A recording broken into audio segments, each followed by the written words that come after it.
Je vous souhaite la bienvenue à ce cours de préparation à l'introduction et la survie de la gestion d'entreprise. Il y aura des réflexes que je ferai sur ce sujet. Et puis, on va commencer. Alors, notre point de départ, c'est d'un côté les entreprises et les clients. L'élément le plus important en relation avec l'entreprise, évidemment, c'est les clients qui payent nos factures.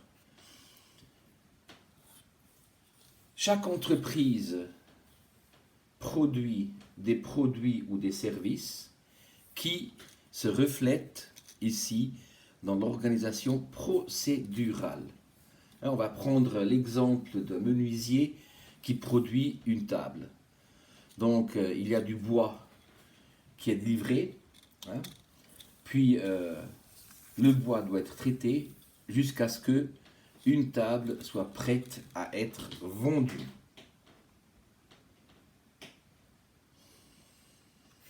À part l'organisation procédurale, vous le connaissez depuis votre entreprise,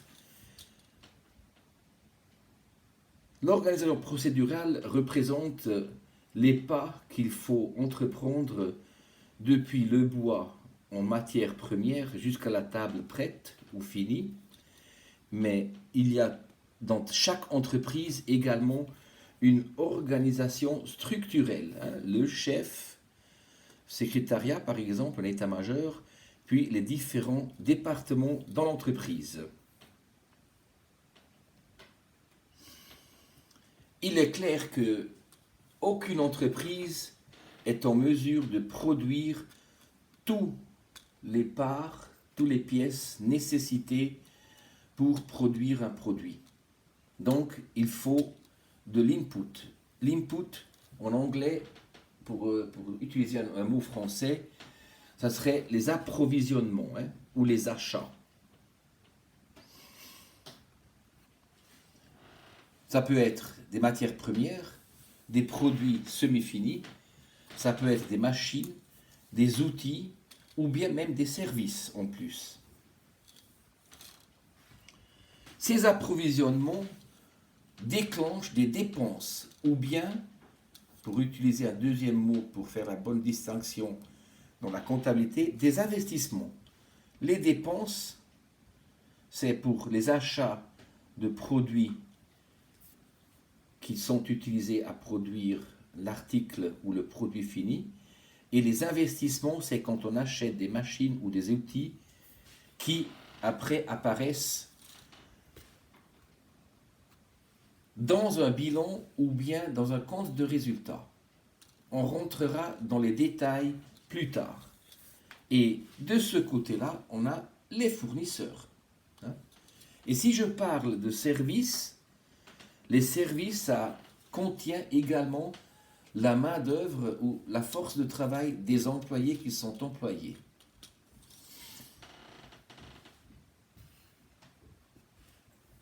Et c'est uniquement à ce moment-là que la table qui a été procurée en pièces détachées, matières premières, etc., qui pourra être mise à disposition pour en sortir avec un output.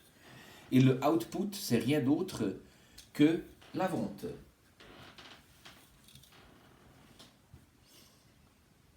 Et bien sûr, une fois que la table finie est sortie ou livrée à un client, génère des recettes.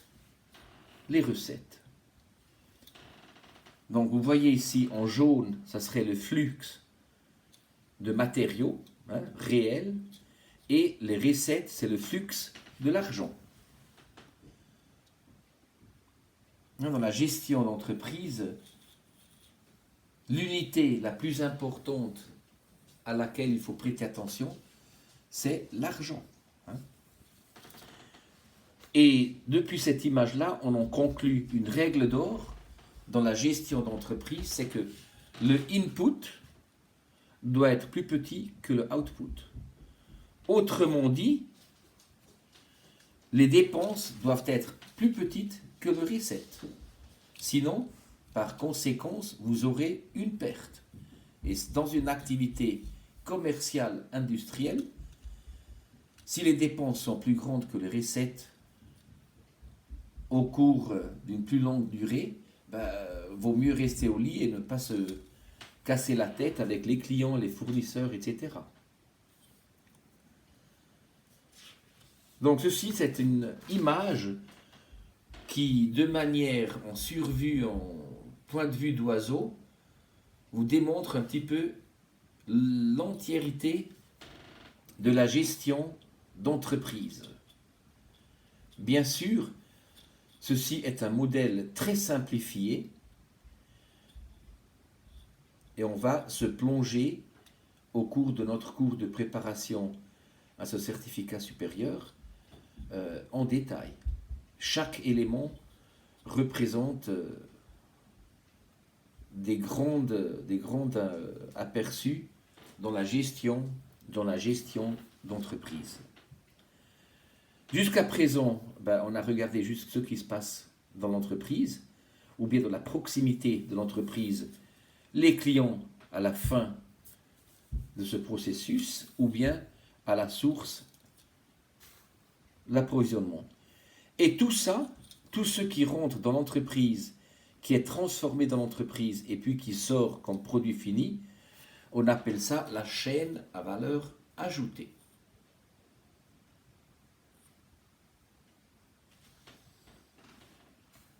Regardons un petit peu au-delà de l'entreprise elle-même.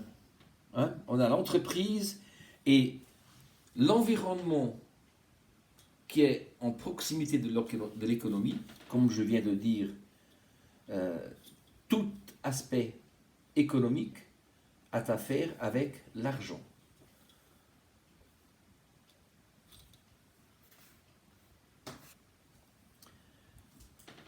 Deuxième environnement qui est autour de l'entreprise, c'est toute la technologie.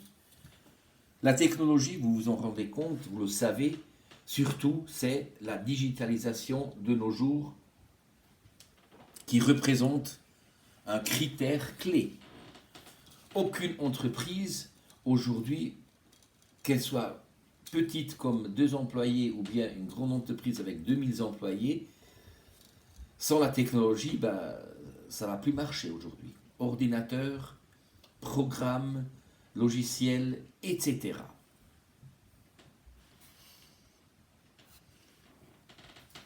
Troisième aspect de l'environnement d'une entreprise, c'est toute l'écologie, nature et ressources. Tout le monde en parle, des 20 minutes, des journaux 20 minutes à la télé, tout le monde en est touché. C'est un méga trend, si on peut dire comme ça. Et puis, le quatrième environnement de toute entreprise, c'est la société en telle que la société suisse, le droit, les règles et les mœurs. Et vous savez que le droit et les mœurs, ça change d'un pays à l'autre. Nous, en Suisse, fortement influencés par l'Union européenne.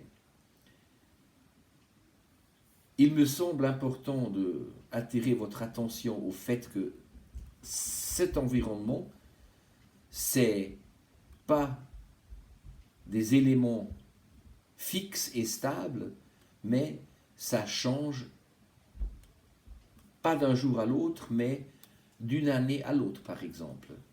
Je prends juste un petit exemple comme droit dans la société qui a changé. L'année dernière, en 2022, on a voté sur le mariage homosexuel. On a dit oui, le peuple suisse. Donc, jusqu'à la fin de 2022, le mariage homosexuel n'était pas permis. À partir du 1er janvier 2023, le mariage entre homosexuels est permis par la loi. Évidemment, cet environnement a une répercussion sur toutes les entreprises, pas seulement la nôtre, mais aussi sur toutes les autres entreprises et sur tous les autres clients.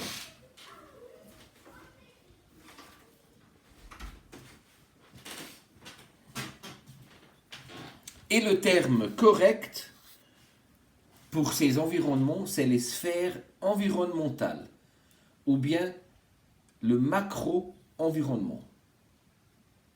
Il est très important de se rappeler que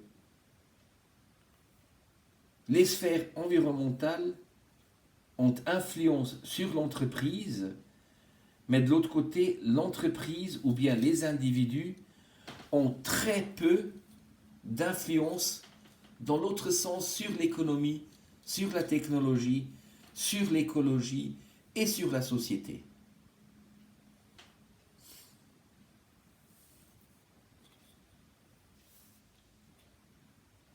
Voilà. Évidemment, les sphères environnementales ont de l'impact de nos jours à un niveau global. Donc, la mondialisation.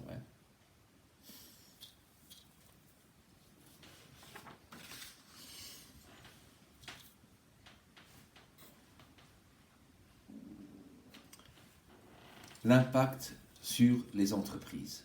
Aucune entreprise peut négliger la technologie, ne doit pas négliger l'écologie et surtout ne peut pas ne pas considérer les droits dans la société, de l'État et les règles.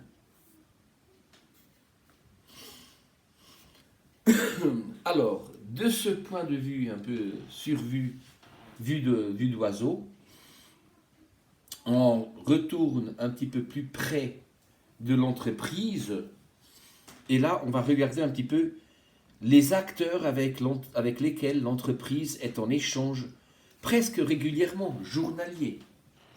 C'est surtout les clients. Je retourne à ça, c'est les clients qui, à la fin du jour, payent nos factures. Vous pouvez produire autant que vous voulez les meilleurs produits du monde.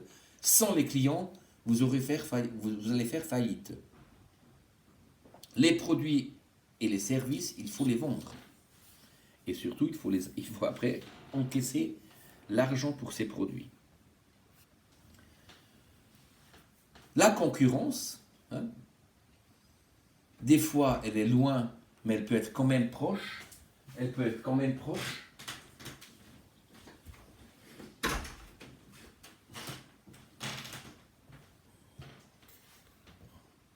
Les fournisseurs avec lesquels on a affaire tous les jours, presque aussi importants que les clients.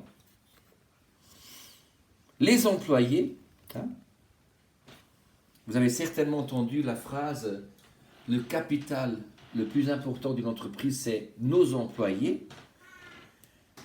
Des fois, il y a une petite disrupture entre le dire et le faire, mais les employés sont très très très importants.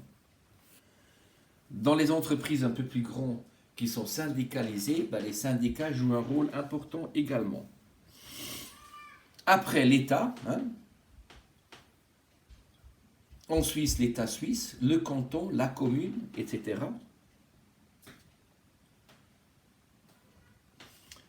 Les institutions, les NGO, les Non-Governmental Organizations, c'est bon, comme exemple Greenpeace, etc.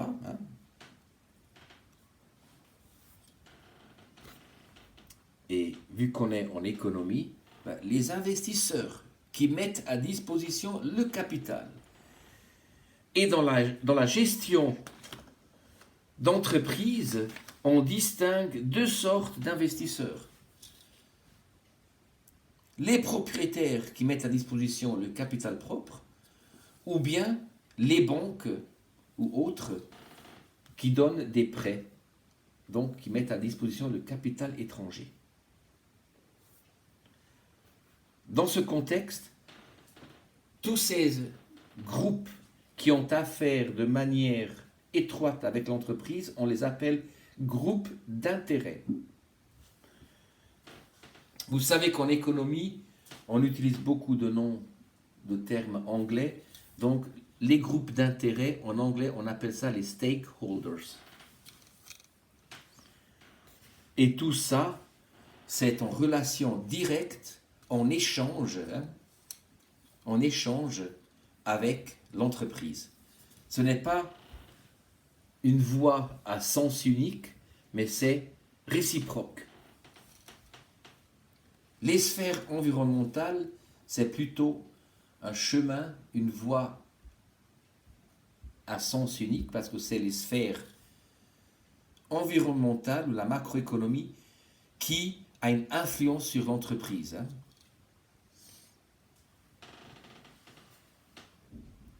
Tout ça se peut encadrer et peut être décrit par le modèle de management développé par l'Université de St. Gall. Donc, et vous voyez de nouveau là des termes un petit peu différents, mais c'est toujours la même chose, c'est les sphères environnementales, société, nature, technologie, économie. Vous avez les groupes d'intérêt, les stakeholders, concurrence, investisseurs, clientèle, collaborateurs, opinion publique, ONG, médias, etc. Ça serait les institutions, comme je les ai appelées avant, l'État et les fournisseurs. Et cette fois-ci, cette forme ici en forme de flèche à 3 dimensions représente notre entreprise avec les questions principales et qui se touchent et qui sont toutes connectées directement une avec l'autre. Dans l'hiérarchie, organisation structurelle, le processus de management, donc des cadres, les processus commerciaux et les processus de soutien. Tout ça sur le toit, à la hauteur, disons, de l'importance, la stratégie, les structures et la culture. Et tout ça, ça doit être cohérent un avec l'autre. Et là, la stratégie, là, on parle surtout de stratégie de l'entreprise. Et puis, il y a un aspect très important qui touche la technologie, par conséquent l'économie aussi, c'est l'innovation et l'optimisation, soit des produits, soit de l'organisation procédurale, etc.